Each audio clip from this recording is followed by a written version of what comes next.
Bonjour mesdames, messieurs, ici le professeur Henri Fontaine. Aujourd'hui, nous allons faire un étonnant voyage. Comme hier, je vous ai parlé du tremblement de terre. Nous avons été en dessous de la terre pour vous parler du tremblement de terre. Aujourd'hui, on va voyager en l'air, bien que je ne suis pas ici pour vous réciter des vers, mais nous allons parler de la matière. Je dois vous dire, ça va être un peu physique et chimie aussi. Donc, on va faire un voyage qui va nous amener au monde infiniment petit, le monde des atomes et celui des galaxies. Pour comprendre notre présence ici, on va aller à l'origine de l'univers. Est-ce que vous savez qu'est-ce que c'est un atome?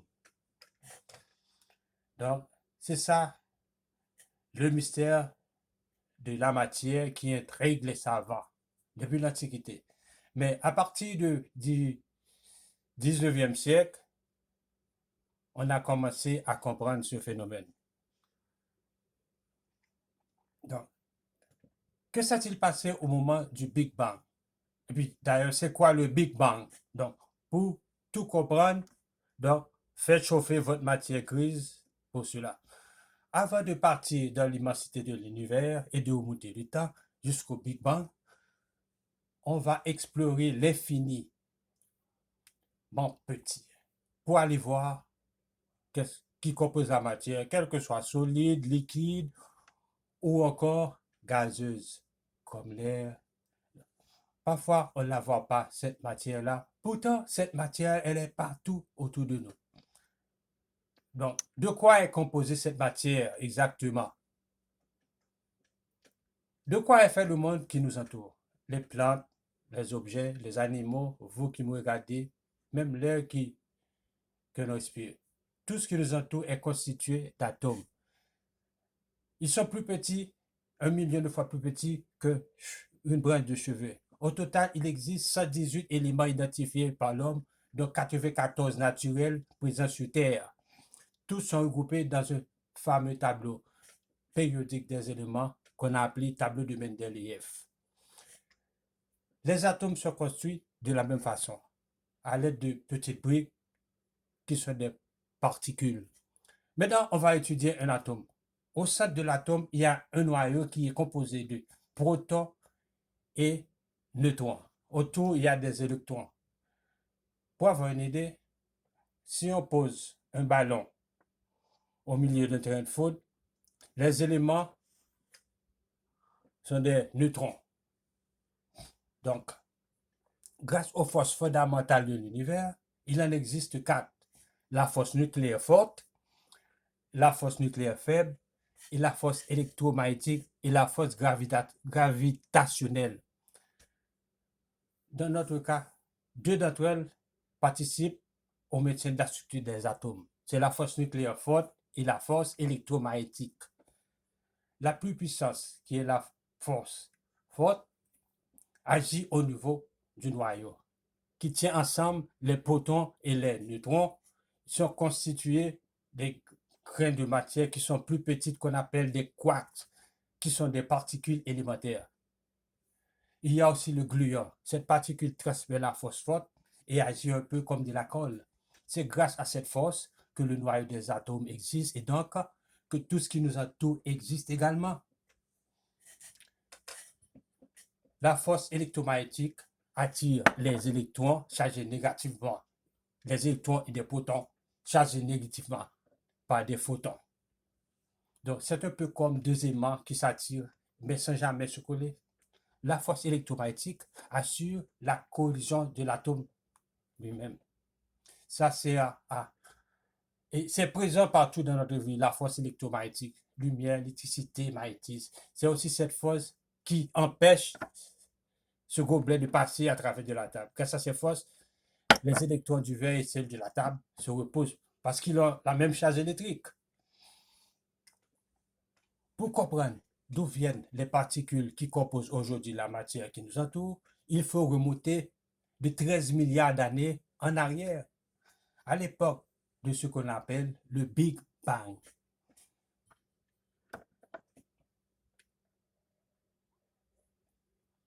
Les protons, les neutrons, les atomes, d'où vient cette matière? Donc, on va remonter le temps pour comprendre. La matière apparaît il y a environ 13,7 milliards d'années. L'univers qui renferme tout l'espace était infiniment dense et chaud. Puis d'un coup, l'univers entre dans une phase d'expansion et se propage dans toutes les directions. Au tout début, l'univers ressemble à une soucoupe uniforme, composée des particules les plus élémentaires comme les électrons, les quarks et les photons. Et puis ça bouge rapidement, ça ouvre. Et puis la température diminue rapidement. Plus la température diminue, plus les particules arrêtent de s'agiter. Environ une microseconde après le début du Big Bang, la température est environ 10 000 milliards de degrés. Elle a suffisamment diminué pour que les quarks commencent à s'associer par toi pour former les protons et les neutrons. Avec ces protons et neutrons, on peut former le noyau des atomes pour former le noyau d'hydrogène. Quelques minutes après le début du Big Bang, quand la température passe au-dessus du milliard de degrés, protons et neutrons s'associent pour former du deutérium, hélium et lithium. On appelle ça la nucléosynthèse primordiale. C'est à partir de cela on commence à construire le tableau périodique des éléments. Donc après, on a attendu 380 millions d'années après le Big Bang. La température de l'univers était tellement froide à 3000 degrés, 3000 degrés. Donc les noyaux sont formés. Le résultat, les tout premiers atomes d'hydrogène, hélium, lithium apparaissent. Donc, la création de nouveaux éléments marque une pause pendant près de milliards d'années. Durant cette période, d'immenses nuages de matière se concentrent pour donner naissance aux premières étoiles, les galaxies. Le cœur de cette étoile contient d'innombrables hydrogènes. C'est chaud à 10 millions de degrés. Ces noyaux d'hydrogène fusionnent pour créer des noyaux d'hélium. Ensuite, comme des noyaux azote, oxygène et puis des noyaux de fer. On appelle ça la nucléosynthèse stellaire. Donc, en fin de vie, certaines d'entre elles explosent. À ce moment-là, libèrent dans tout l'univers les noyaux fabriqués. Pendant cette explosion, les noyaux capturent des neutrons pour former de nouveaux noyaux. Mais il faudra attendre une dizaine de milliers d'années pour que les électrons se libèrent à tous les noyaux créés et forment pour former les 94 éléments naturels du tableau périodique présent sur Terre. Il y a un philosophe grec, Démocrite, 5 siècles avant notre ère, parlait d'atomes. Quand même, on devait attendre le début du XXe siècle pour savoir vraiment de quoi composer un atome et puis quels sont les phénomènes physiques qui se déroulent à l'intérieur.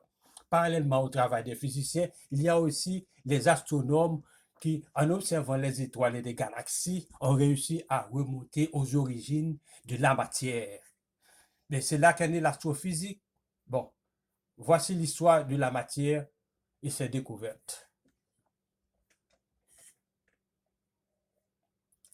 Dès le 5e siècle avant Jésus-Christ, il y a Démocrite qui s'intéressait à la matière. Selon lui, la matière est faite d'une brique, l'atome et de vide. Mais cette théorie a été mise à côté pendant plusieurs siècles.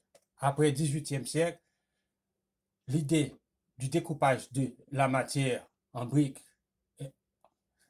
refait surface. On a aussi étudié les gaz comme la vapeur d'eau. On a constaté les matières et les gaz qui constituent et composés d'hydrogène et d'oxygène. On va les étudier.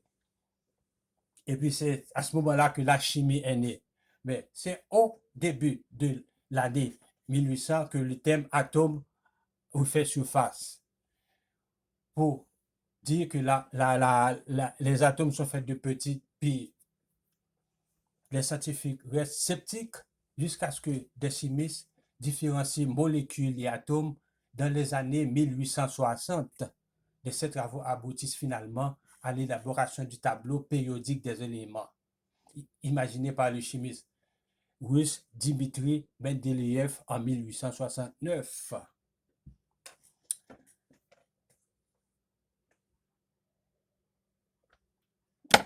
Après la découverte de l'électron en 1897, le physicien Joseph John Thomson suppose que les atomes sont comme une pâte chargée positivement qui emprisonne des grains négatifs, qui sont des électrons.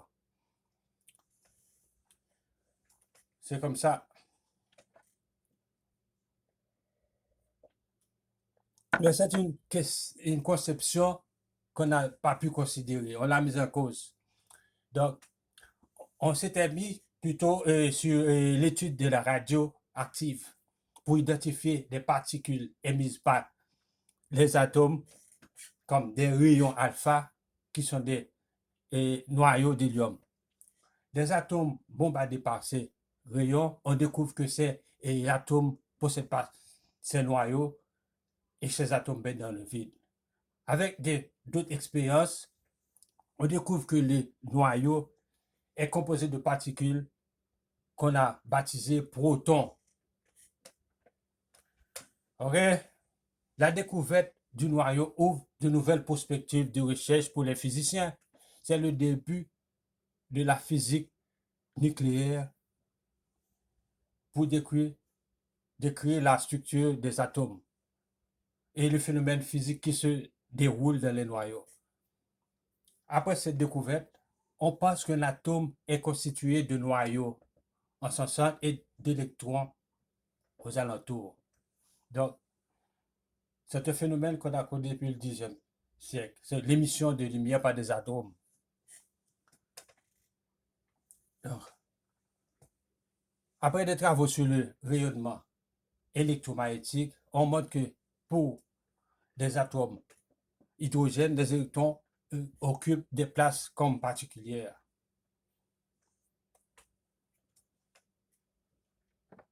OK? Parallèle aux découvertes sur l'atome, les astronomes étudient aussi les astres. Depuis l'Antiquité, mais on n'a pas pu savoir qu'est-ce qui les constitue.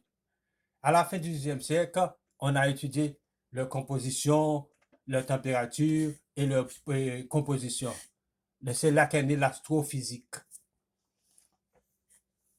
On détermine en 1859 que la combustion de certains éléments chimiques produit un gaz particulier qui génère une couleur. C'est ordonné selon une série de bandes qui caractérisent l'élément de façon unique, comme des empreintes digitales. Ce sont les spectres de Ray qu'on s'aperçoit vite que cette découverte était un outil précis pour la science. Donc, par exemple, on a appuyé sur ce genre de mesure pour en déduire que la quantité d'hydrogène dans le Soleil au cours des années 1930, les travaux sur la composition des étoiles suivant après la guerre dans les années 50. Mesdames, Messieurs, c'est le professeur Henri Fontaine. Partagez l'émission. Les physiciens s'intéressent aussi à l'origine de l'univers, comme Albert Einstein qui suppose que l'univers est statique, tandis que Friedman pense que l'univers est en expansion. On dit aussi toute la matière se concentre à l'origine dans un très petit volume. Ça, c'est l'hypothèse de l'atome primitif. La matière s'est ensuite produite dans tout l'univers en une gigantesque expansion qu'on a baptisée Big Bang. C'est une théorie très controversée. Tout le monde n'y croyait pas. Donc, on a publié un article en 1948 sur la formation des éléments. À la fin des années 1920, les astronomes comme Edwin Hubble qui confirme l'extension en montrant que toutes les galaxies s'éloignent les unes des autres. L'hypothèse du Big Bang revient encore en force après 1964. On découvre en effet que un rayonnement considéré comme un écho de début de l'expansion, le fond du flou cosmologique. Depuis la recherche s'appuie sur le modèle du Big Bang pour comprendre la formation de l'univers. Il fait chaud. Après la Seconde Guerre mondiale, les programmes nucléaires se développent en même temps que les armes nucléaires. Les expériences dans les accélérateurs de particules se multiplient et les découvertes de nouvelles particules. Dans les années 1970, on a abouti à une théorie qui décrit les particules élémentaires constituant la matière comme les quarks, les électrons, ainsi que leur interaction. On appelle cette théorie le modèle standard des particules. Cependant, la matière décrite ne constitue que 5% de l'univers. Il en reste encore plus de 95% de l'univers que ce modèle n'explique pas, tel que la matière noire. Donc, on a envoyé des télescopes dans l'espace pour enquêter, pour en apprendre plus sur la naissance des étoiles, la formation des galaxies ou encore les débuts du Big Bang. Donc c'est étonnant, hein? La matière ordinaire, c'est-à-dire celle qui nous entoure et celle que l'on peut voir, par exemple, en regardant les étoiles et les galaxies, eh bien, cette matière ordinaire ne représente que 5% environ du contenu de l'univers. Pour les 95% restants, on ne sait pas de quoi elle est composée. Donc, la raison aujourd'hui, c'est un grand défi pour les scientifiques. Donc, un des grands mystères de l'univers, de la matière noire et l'antimatière. Dans les années 70, l'astronome américaine Vera Rubin fait l'hypothèse d'une matière invisible qui expliquerait la rotation de certaines galaxies. Baptisée matière noire, celle-ci représenterait une proportion bien plus importante que la matière dite ordinaire. Mais comment on peut détecter quelque chose qu'on ne peut pas voir? C'était la question. En analysant la façon les étoiles s'éloignent du centre de la galaxie, on peut déterminer le contenu matériel de la galaxie. Et puis la surprise, on constate qu'il faut entre 5 et 7 fois plus de matière, de la matière visible, dans une galaxie pour expliquer la dynamique de la galaxie. Il semble qu'une galaxie contienne plus de masse que ce qu'elle nous donne à voir par sa lumière. Et ce n'est pas le seul indice. On voit, il y a des galaxies, dans un amas de galaxies qui constituent peut-être une dizaine, des centaines de galaxies. Pour une galaxie individuelle, analyser le mouvement de ces galaxies. Là, on constate plus de matière que la matière lumineuse émise par les galaxies. On voit aussi autour d'un amas de galaxies des petites structures qui sont des galaxies plus lointaines dont l'image est déformée par la présence. Donc, l'analyse de ces déformations est là pour peser la main pour déterminer ce contenu matériel. Grâce aux effets de la matière noire, les scientifiques savent qu'il existe. Mais puisqu'on sait où elle est, qu'est-ce qu'elle fait? Mais de quoi est composée la matière noire? Cette matière noire, la seule connaissance qu'on a, c'est qu'elle ne peut pas être. Il y a eu un certain nombre de particules qui ont été candidats à être la matière noire. Cette quantité de matière qui pèse, qui a un effet gravitationnel, qui est en quantité appréciable, ont été rejetés. Donc, il y a aucun candidat crédible qui soit dominant l'une des autres. Donc, un grand nombre de particules ont été prédites avant qu'on arrive enfin à déterminer qu'est-ce que c'est vraiment. Pour la matière noire, comment ça va se passer? Par l'intermédiaire des satellites envoyés dans l'espace et des détecteurs sont installés sur la Terre pour essayer de détecter des particules qui se sont passées inaperçues. Pour essayer de mettre la lumière sur cette matière noire qui se manifeste manifestement sur l'effet gravitationnel. Pourquoi on veut identifier la matière noire? Donc, notre compréhension de l'univers sera améliorée. Et s'il s'agit d'une particule non détectée, eh bien, ça oblige à tenir compte des théories qui décrivent le monde cosmique et le monde des particules. Donc, c'est une question fondamentale en physique, d'autant que la quantité nécessaire est beaucoup plus élevée que la quantité d'eau que nous constatons de matière ordinaire. C'est qu'à 7 fois plus de matière noire vis-à-vis de la matière ordinaire, donc celle qui constitue la Terre et des objets habituels. Comme si la matière n'était pas assez compliquée, les physiciens étudient aussi les antiparticules qui formeraient l'antimatière. Mais ces antiparticules, mais qu'est-ce que c'est? C'est en fait un type de particules qu'on a découvert après qu'elles étaient prédites, qui correspond en fait aux particules existantes et sur la symétrie, c'est-à-dire qu'elles n'existent pas de la nature, parce que quand elles rencontrent leurs particules symétriques, ça n'est pour donner que des radiations. Effectivement, les particules peuvent être sur compte et s'allier, dégagent énormément d'énergie. Par exemple, un mélange d'électrons et anti-électrons, aussi appelé positron. Mais en fait, d'où ce qu'elle vient, cette antimatière? On a dit que au tout début, c'était déjà là, mais on ne pouvait pas les voir. On ne sait pas où c'est passé. Donc c'est pour ça qu'il est très intéressant, du point de vue fondamental, d'étudier l'antimatière pour savoir si elle n'aurait pas des propriétés différentes et ou certaines propriétés qui soient différentes, que la symétrie ne soit totale.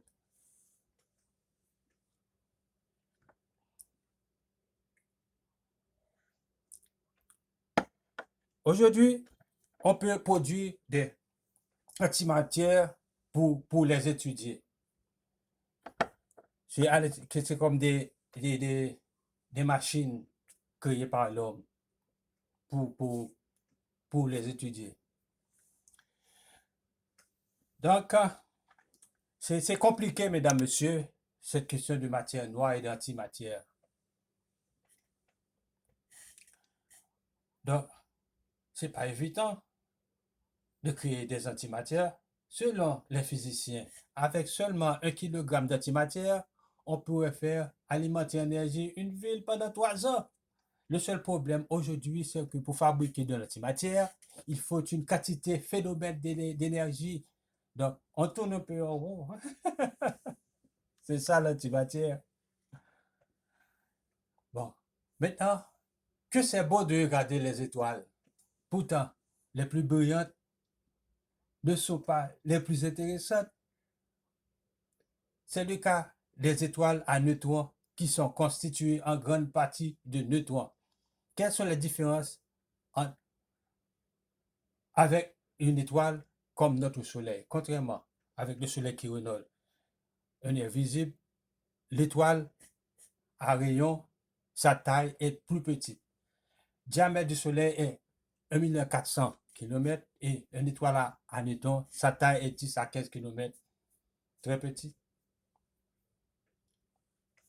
Donc, sur des objets qu'on appelle compacts qui contiennent une quantité incroyable de matière dans un volume très petit. OK? OK? Mesdames, Messieurs, cela résulte de l'évolution d'une étoile de grande masse qui pèse 8-15 fois la masse du Soleil. Cette étoile va évoluer beaucoup plus rapidement que le Soleil et finira sa vie dans une gigantesque explosion qu'on appelle une supernova de type 2. Le cadavre de l'étoile qui est explosé est précisément une étoile à neutrons. Donc, on constate que la nébuleuse du Cannes, le canal qui reste, c'est l'étoile à neutrons qui se trouve au centre de l'étoile, qui est faite en lumière invisible et infrarouge en rayon X. Donc, ça a montré tous les aspects omnipotents pour, pour cette étoile. Donc, pour cela, on a utilisé des télescopes. Un côté. Mesdames, Messieurs, je vais vous laisser parce que je ne veux pas vous bouiller la tête. Puis il y a un petit problème technique. Donc, très bientôt, je serai de retour pour vous parler de la matière. Merci beaucoup.